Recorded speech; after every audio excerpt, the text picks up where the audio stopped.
Dari forex, kripto, baru saham. Tapi Nah forex gitu. gua cuma kontak. Oke, Gua tapi make money-nya di forex. Nah gue butuh kembangin duitnya di saham sama cryptocurrency. Oke. Nah, makanya gue bilang thank you mau belajar kan. Iya, Karena siap. gue udah bilang di YouTube gue ya, kayak kita tuh forex tuh kita nggak bisa doublein duit bro. Kalau udah uangnya jujur lah 100.000 sampai 50.000 US dollar itu udah nggak bisa muter bro. Kenapa? Karena satu nih bro, broker belum tentu bisa bayar. Nah itu ya itu yang Kalau- gue selalu bilang. Kalau lu terlalu gede, lu dibikin kalah kan. Ya bukan bikin kalah, bisa menang tapi nggak bisa di withdraw bro. Oh sedih itu. Nah iya nggak bisa di withdraw. Bisa, Iya, iya. tapi juga bisa psikologis kan kadang-kadang Itu kan. broker luar. Kalau broker luar bisa kali. Luar ada beberapa nggak bisa. Karena gue ada dampak broker di blog gue. Oh. Jadi emang nggak bisa kalau lu withdrawnya Terlalu kegede ya. Karena majority mereka itu cuma bisa maksimal yang gue bilang 2 sampai 3 kali Oh. dari lu total, Dari total uang lu. deposit. Kalau udah sampai ke 3x. dari itu Nah, nggak bisa. biasanya ketika lo open posisi dia leadingnya lama baru open. Kalau nggak Jadi kalah kan? kadang-kadang open itu jadi loss. Jadi marketnya tiba-tiba langsung loss atau apa gitu. Iya. Gua ngeliat lu nih ya story lu. Ada duit, rungkat. Ada duit, rungkat. Nah jedanya itu untuk dari Cepet waktu itu gua. mulai ke saham itu dari mana? Lu bisnis apa gitu? Gua kan gua ada kerja dulu. Oh, kerja. Iya, Oh. gua ada dapat gaji, lalu gua ada bisnis ekspor impor, bisnis gua sendiri. Oke. Tapi gua gedenya tuh dari bisnis sendiri.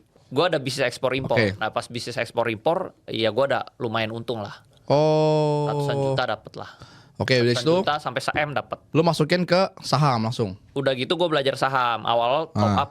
Temen gua pertama diajak temen sih. Oke. Bro, ini kan karena dia main kripto juga awalnya. Dia juga rungkat bro. Gua rungkat, dia rungkat juga. Oke. Nah terus dia bilang, kita coba saham aja nih. Nah ya udah akhirnya kita ke saham. Gitu. Lu mulai terjun dunia saham tahun berapa sih?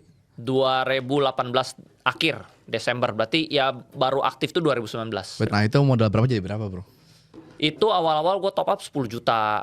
Oke. Trading, jadi trader lah. Oh. Trader untungnya 300.000, 100.000, 50.000, Anjir, kecil. Capek ya. Nah capek, tapi gue merasa ini konsisten nih. Nah gue udah ada bayangan kalau duit kecil gue untung segini, Uang kalau gede. duit gue gede, Iya. untung gue kan lebih gede. Nah gue juga dulu kayak gitu tuh. Nah terus tiba-tiba gue dapet jackpot bro, gue ada bisnis ekspor, dapat pembayarannya gede, dapat pembayaran miliaran lah. Nah Bener-bener. jadi di 2020 Januari gue top up tuh. Top up 300 juta. Sama yang tahun sebelumnya ada 700 juta. Jadi total se-M. Modal gue se-M. Nah 2020 Januari. Oh. Nah Crash bulan off ya? Maret ya? April April crash. Nah itu tinggal sisa 500 juta bro. Udah sisa gue gulung dari sana. Kalau 500 juta jujur ya bro, saya untuk orang lu kita baru terjun kayak anjir kok bisa hilang gitu kan. Lu optimis cara lu mental gimana bro? Mental gue karena seluruh dunia kena bro. Gue Ya, gak sendirian. Oh jadi lu Iya. lu tertawa gitu Iya, ya. kalau gue sendirian artinya gue yang goblok. Oke. Kalau rame-rame Bingung sih, musibah bro, namanya kadang-kadang. bro. Jadi lu 500 juta ini lu langsung all in saham gitu? Iya all in saham. Satu atau nggak usah lu satu saham Tadinya atau? ada 5. Oh. Karena 1M itu terdiri dari 5 saham. Oh, 1M ini jadi 500. Nah itu 500 itu 5 saham. Gue buang, gue all in Satu saham ini? Arto. Karena Oke. gua waktu itu waduh, duit gue kan tinggal sisa 500 lagi kan. Iya. Tapi gue pengen kaya nih, pengen punya 1 juta US dollar. Iya. Kira-kira bro, kalau gue pegang BCA bisa naik gak? Bisa naik. Tapi kan gainnya kecil. Benar. Misalnya terus BRPT bisa naik gak? Bisa naik. Tapi paling misalnya 50%. Iya benar. Terus yang ini bisa naik tapi juga kecil. Nah. Waktu itu INKP. INKP Ya, paling ya. bisa naik 20%. Nah Ya. jadi, ini gue merasa nih ada something nih. Oke. Arto waktu itu. Ya, ya. Arto karena gue pegang dari tahun lalu sebenarnya. Gue udah hold merah tapi gue merasa kayak ada something nih. Oke. Kayak ini ya multipliernya bakal gede. Nah gue cut semuanya, gue masukin ke sini bro. Oke. Waktu itu dia lagi ada right issue. Waktu itu gue nggak ngerti right issue itu apa bro. Gue sampai datang ke kantor Mirai, gue belajar sama orangnya, iya sama salesnya. Cara hitung right issue dia ajarin bro. Oke. Nah lu tebus gak bro? Kan nggak punya tebus. Harus punya pakai duit kayak itu. Iya. Nah itu tebus. top up lagi berarti. Dari yang cut loss ini. Oh, jadi pas dia nilai isu lu tebus ini. Iya. Oh. Gue hitung-hitung. Oh, gue tebusnya biaya berapa? Berarti gue harus ngepas nih masuknya berapa. Oke. Tebus. Tiba-tiba untung bro, langsung untung 600 juta. Wih, langsung balik lagi Dari dong. rugi, iya langsung balik bro, langsung dalam 1 bulan langsung jadi 1,5. Wah. Jadi 1M terus jadi 1,5. Oh. Dalam trading itu lu tektok berapa? Lu patokin gak sih kayak 10-20% nih gue karena dari 1,5. Tapi gue ada kira-kiranya bro. Misalnya saham ini kira-kira bisa buat invest, saham ini buat trading. Nah kalau buat trading gue cepet mainnya. Kalau buat invest gue tarik panjang. Nah jadi gue bener-bener disiplin. Kalau emang gue awalnya ini buat trading nih, turun cut loss, naik TP. Bisa account gak bro atau jadi 1 account gitu? 1 account. Tapi gue pakai trading limit kalau trading. Karena kan duitnya dikit. 90% duit gue di Arto. Gue cuma sisa duit 10% bro. 10% ini juga hasil dari jual Arto sedikit. 10%. Nah 10% ini gue hajar trading limit. Keberanian dan hoki ya kombinasi bro. Nah menurut lu nih bro, ya, ini mitos gak sih bro kalau orang investasi bisa kaya itu butuh hoki bro? Menurut gua hoki ada peran, tapi lu harus kerja keras juga. The harder you work, the luckier you get gitu.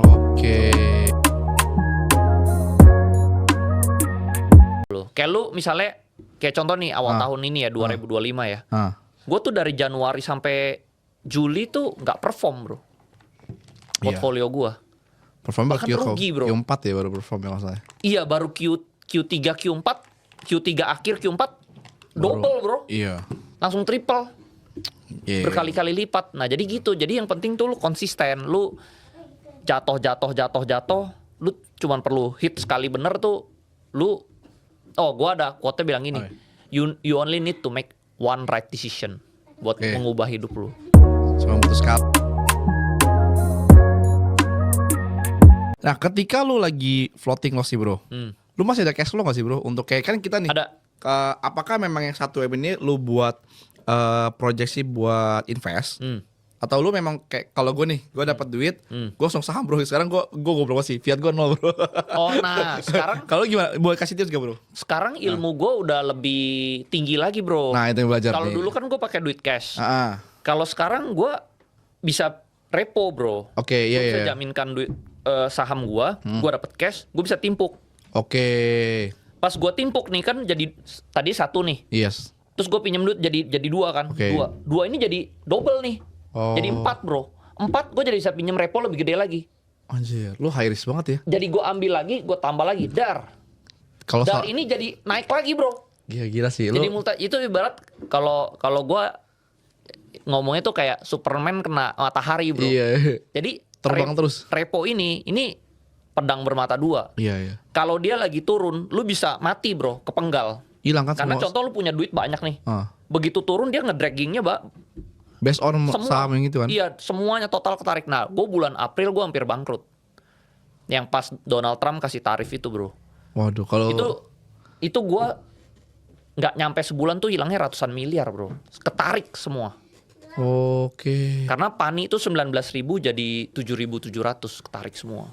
Nah tapi sama juga tapi repo kalau dia lagi naik power lu juga kayak kena matahari bro. Superman kena matahari karena lu jadi double nih. Lu ambil lagi, lu taruh lagi, jadi double lagi. Lu taruh jadi double lagi.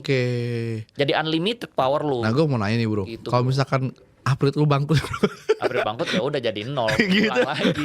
Nah, tapi untungnya enggak. Iya, untungnya enggak. Cuman itu gue beda sehari antara gue bangkrut atau enggak tuh cuma beda 1 hari. Tempos ya bro. Ada jatuh tempo enggak sih? Jatuh tempo. Gue udah kena warning 1. Besoknya gue kena warning 2. Besoknya udah warning 3. Warning 3 itu lu for sale. Iya. Dipaksa jual. Gue udah warning 3 bro. Udah warning terakhir. Kalau besok dia nggak rebound, cut mati. Gila. Nah, besoknya untungnya rebound. Nah, itu emang faktor hoki sih bro ya. Ada hokinya. Tapi gue mau nanya, misalkan kemarin April, lu 0 gitu, apa yang lu bakal lakuin bro? Kalau April 0, ya paling gue juga ya shit happens lah ya. Ya tapi itu gue juga udah stres banget bro, gue stres banget. Itu gue bener-bener stres banget juga. Gue sampai kabur ke New Zealand. Itu gue bener-bener stres. Mungkin sekarang ceritanya lucu gitu ya. Tapi kalau pas waktu itu gue jalanin, gue bener-bener nangis ya bro. Gue udah gak mau peduli bro. Orang chat apa gue gak mau bales lah, gak mau baca lah. Stres lah itu. Nah tapi bro kalau Misalkan kayak gue deh yang baru mulai nih, mungkin gue dari aliran forex sama kripto mau ke saham nih bro. Nah, modalnya apakah kita harus tetap cacing-cacing naga-naga atau gimana bro menurut lu? Sebenarnya nggak harus sih bro, nggak harus. Jadi itu balik ke lu nyamannya gimana. Kalau gue kan belum berkeluarga, terus kan gue emang ambisius lah. Gitu loh, gue mau ngejar angka tertentu gitu. Betul. Kalau misalnya udah berkeluarga atau nggak ngejar angka tertentu sih nggak perlu sih. Nggak perlu. Tapi menurut lo bro, 2026 ini lebih menantang atau masih bro? Atau outlook market lo gimana? Menurut gua awal tahun mungkin kurang ya. Biasanya dari pengalaman gua investasi saham dari 2020, gejolak-gejolak makro itu selalu di awal tahun. Tapi contohnya kayak presiden tuh awal tahun tuh ada ambisi gitu. Kita mau begini. Nah itu kan makro tuh. Ya itu. Gue liat yang 2 tahun lalu ya bro ya, itu kan dulu ada namanya window dressing sama Santarelli ya bro. Jadi menurut tahun ini ada nih window dressing. 2 tahun lalu soalnya orang ke kripto. Ya. Duitnya. Benar. Tapi tahun ini kayaknya bakal ada ya window dressing atau soal.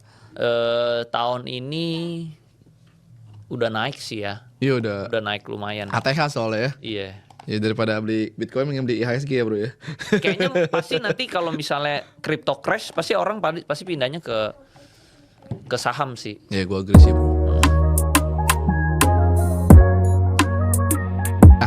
Menurut lu bro, untuk kita yang di bawah 1M ya, 1M ya ada, 1M lah kita ngomongnya.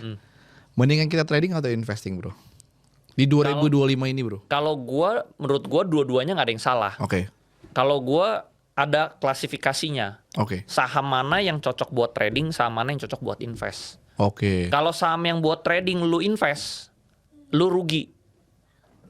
Karena dia begitu kena turun, ya dia balik lagi seperti semula. Lu nggak bisa diinvest di saham trading. Saham trading itu contohnya saham yang udah kemahalan, saham yang hype, naik gara-gara hype doang. Itu kalau udah untung lu harus buru-buru TP. Kalau lu nggak TP dia balik lagi ke awal. Nah itu saham trading. Nah jadi gue bisa mengklasifikasi mana yang buat trading, mana yang buat invest. Jadi lo harus tahu kita ya. Iya. Nah kalau saham yang invest itu saham yang story-nya panjang. Dia dari kecil, dia mau diinjek jadi gede, diinjek lagi jadi gede, diinjek lagi jadi gede. Nah ini saham story. Nah ini buat invest. Kalau saham invest lu buat trading bisa nggak? Bisa. Tapi nggak maksimal untungnya. Karena lu cepet-cepet TP. Jadi lu harus bisa klasifikasi dulu. Mana yang trading, mana yang invest. Gue nggak anti dua-duanya. Cuman energi gue 90% carinya yang invest. Karena multiplier-nya gede. Lebih gede ya. Kalau top 3 lu, jagoan lu di 2025-2026 ini apa bro? Untuk apa nih? Saham. Saham. Disclaimer dulu guys, bukan ajakan guys. Iya, kalau akhir tahun ini gue pro ke blue chip sih.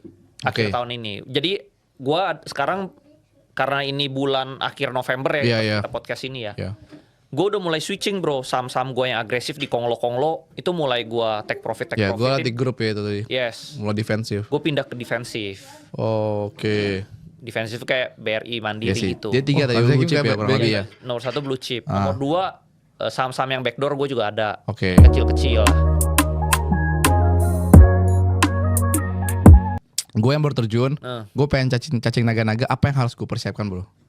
Menurut gue sih lu harus mentalnya siap sih. Iya mental. Kebanyakan orang tuh cuman mau duitnya doang, saharnya doang. Berarti gue mental yang pertama. Kedua apa bro? Pertama mental. Yang kedua keberanian bro. Lu harus berani. Banyak orang ya jago banget tradingnya ya. Tapi dia nggak punya keberanian nggak bisa. Benar. Karena lu mau untung gede lu harus masuk gede. Kalau lu masuknya kecil nggak bisa gede bro. Yang ketiga udah dua aja ya. Mental keberanian. Nah bro. Mental keberanian. Modal. Sisanya itu lu harus sabar sampai dia jadi. Modal terakhir.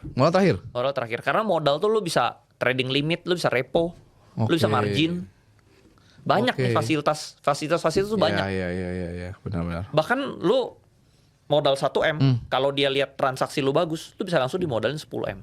Iya, dari sekuritas. Benar. Skill lu penting ya. Penting. Skill sama holding stamina sama ngerti lah. Jadi itu.